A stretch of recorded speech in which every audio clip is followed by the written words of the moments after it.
Well, welcome to week 4, video 4, our last video and part 4, all about how we can live exceptional, not superior.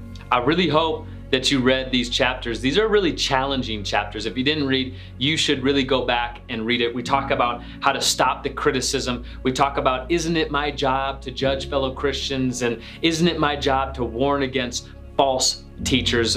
Topics that you hear in church culture a lot. Hopefully you haven't heard much of that. It's all about how to deal with the critical side of humanity. We all have been critical about some area of our lives. And so chapter 11, I really talk about how to stop criticizing what other people are doing, especially in the kingdom of God.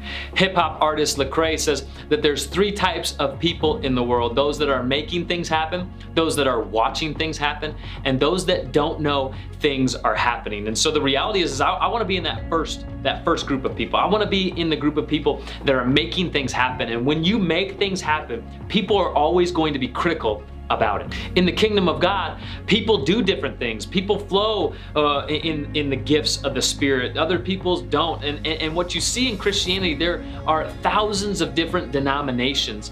And the problem with that is we all have opinions about what we believe is right, and this group does something weird and this group does something wrong. And we form opinions about people that we don't know. And so chapter 11 was all about addressing this critical spirit that all of us can possess in any given moment, and how we shouldn't be worried about what God is doing in and through other people. We need to worry about ourselves, and are we doing what God has called us to do? Again, the purpose of this book was to empower, encourage, and equip you to do what God is calling you to do.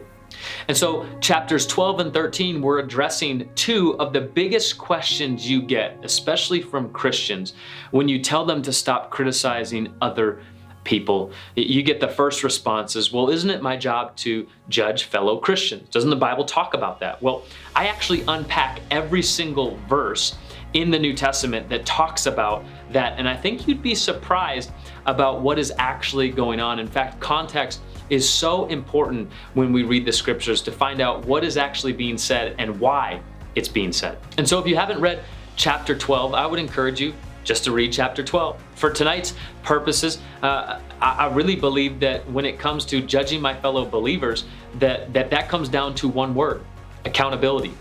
It is not our job to have opinions or judgments about people that not only we don't know, but people that we haven't given access to our lives. Have you ever been confronted by someone you don't know, and it puts this weird spirit inside of you? Like, who are you to talk to me like that? What makes us think that when we do that to other people, whether it's on social media or not, that they don't feel the same way? Accountability is a two-way street. It is so important for us to, when we're talking about expectations or holding people accountable, that there is a relationship that is involved. Do not hold people accountable that you do not know.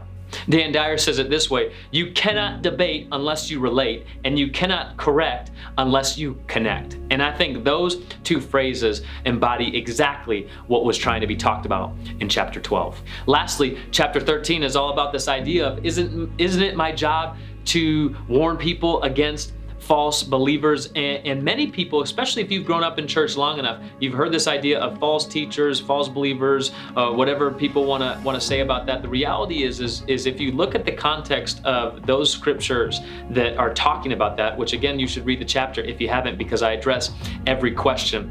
What's really being addressed is law and or mixture teaching. A false teacher is anybody who adds a little bit of Jesus and a little bit of grace and adds it with a little bit of rules from the old covenant. That is what we call mixture teaching or law teaching, and it's not how we're supposed to be taught today. We're only supposed to be taught through the lens of who Jesus Christ is. We don't look at the law to figure out how to live. We only look at Jesus, because Jesus reveals to us not only who God is, but who God has always been.